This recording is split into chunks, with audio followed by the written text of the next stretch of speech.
On this episode of the Cash Compound Podcast, I've got the bros, the junior bros, back in the studio, and we're going to be talking about Beaver Bankers. Here we go.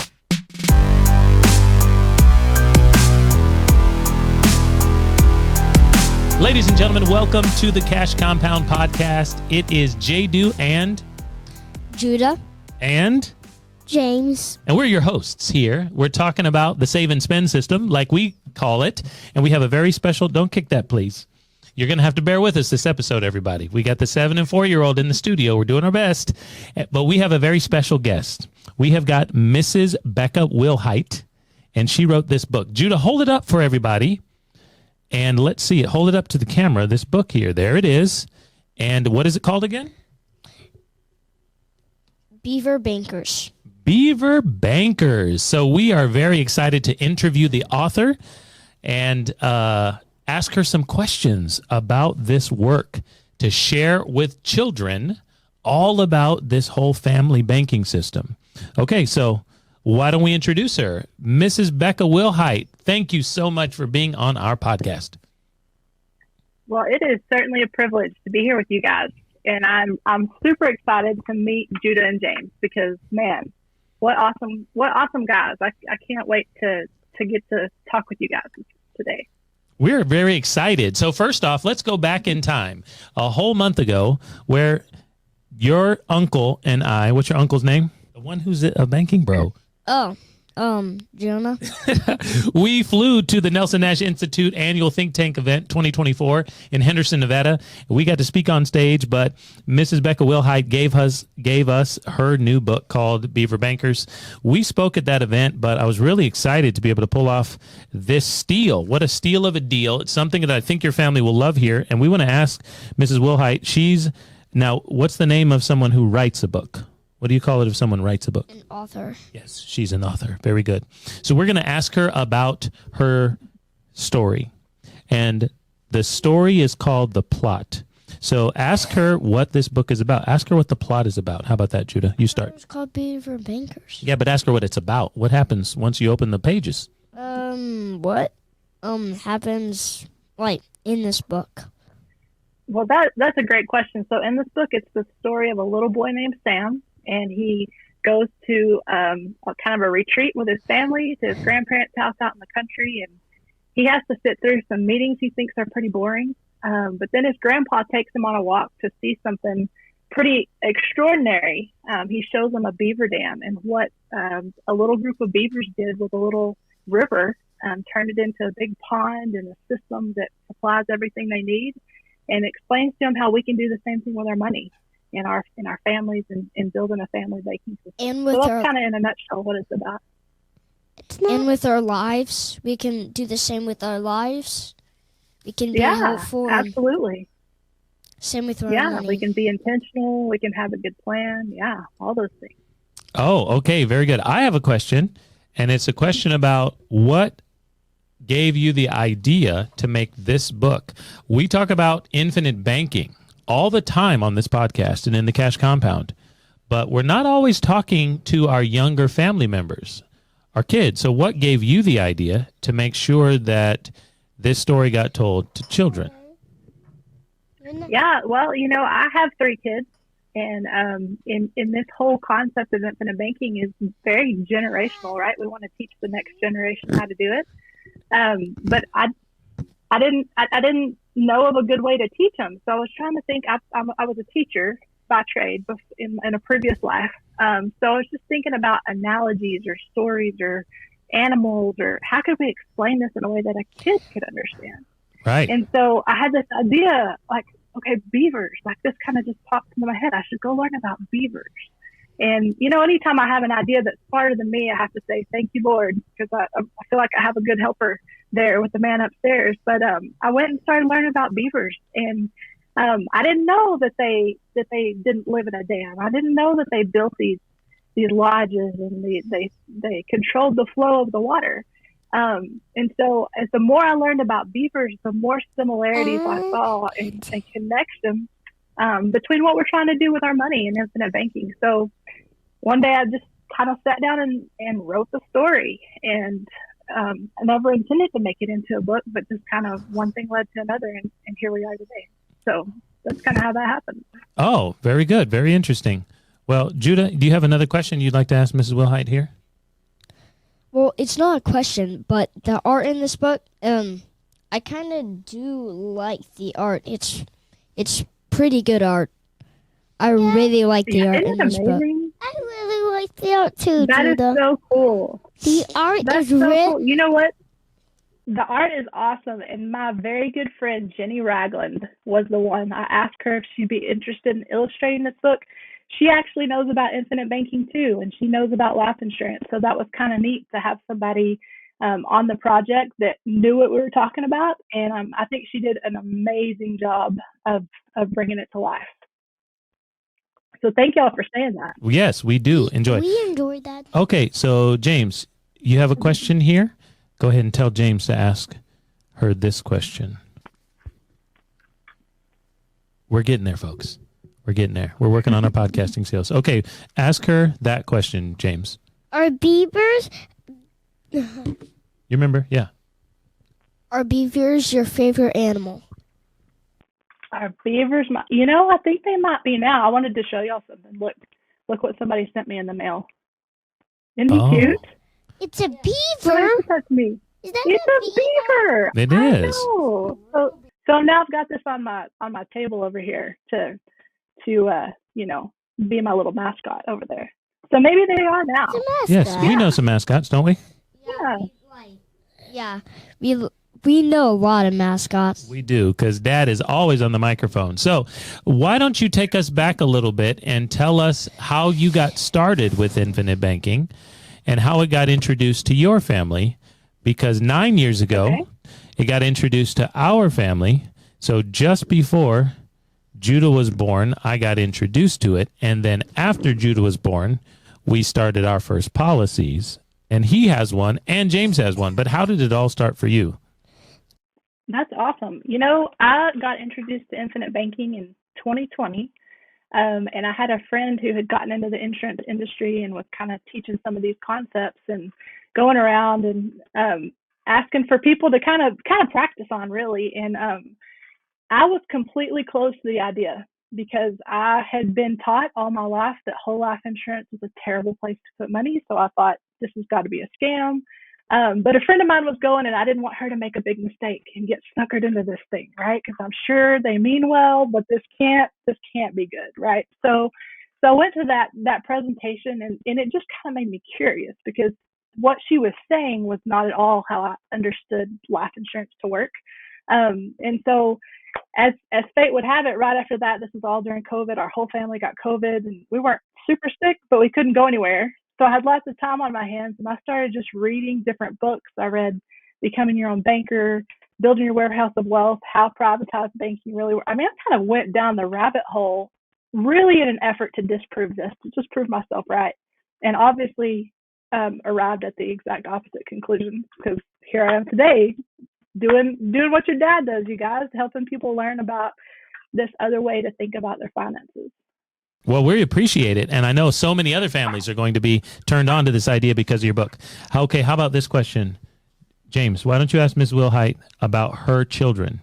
She said she had children, and I wonder if they have banks. Why don't you go ahead and ask her that question?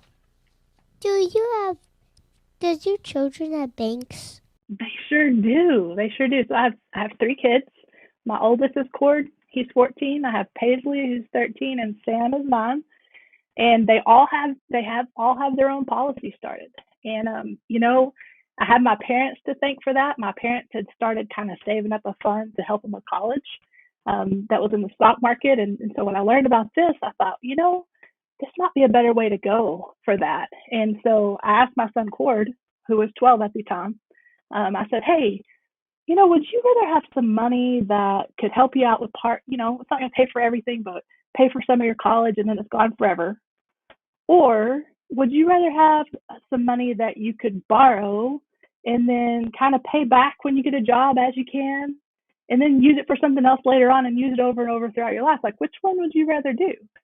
And he looked at me and he said, well, duh, the second one. So it was really clear to him. And so my parents got on board, and they all have a policy that's going to last them for their whole life, not just for college. So we're pretty excited about that. Do your kids use the banking? Do they like take some loans and go do something with it? Is that what you're asking? They use it. Do they use it? That's a good question. Use the money? We haven't really used the money for anything yet. But like I said, my oldest is 14, so he's going to probably be looking to buy a car in a couple of years. And so I think that might be sometime that we look at that policy, and we might use that for his first car. That's kind of what we're thinking.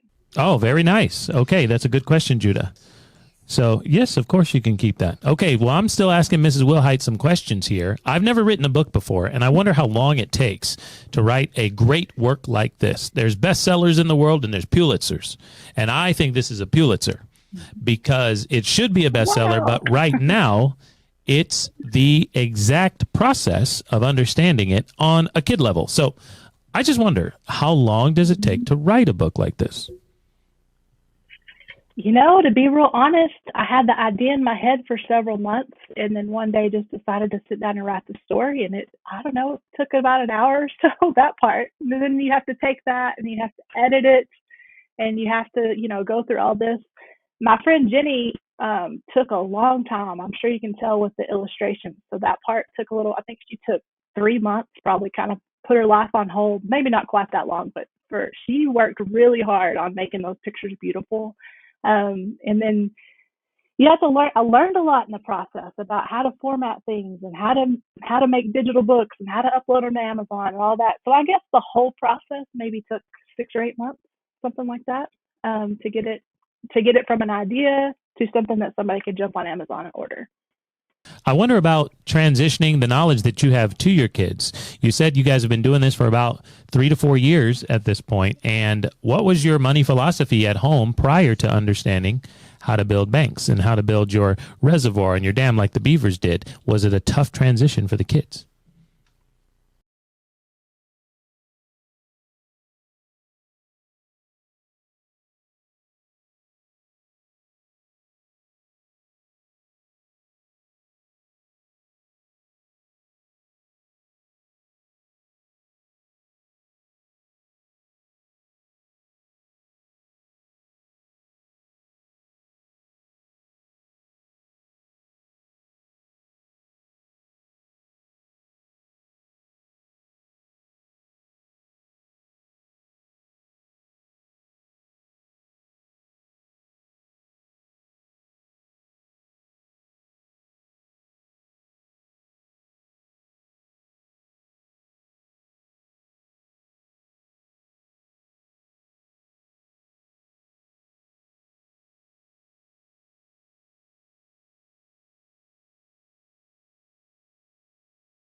I love it. That's what we hope to have going on over here at the Cash Compound with my bros, my banking bros. Now, there's 4 children in our family. These are 2. These are the ones in the middle.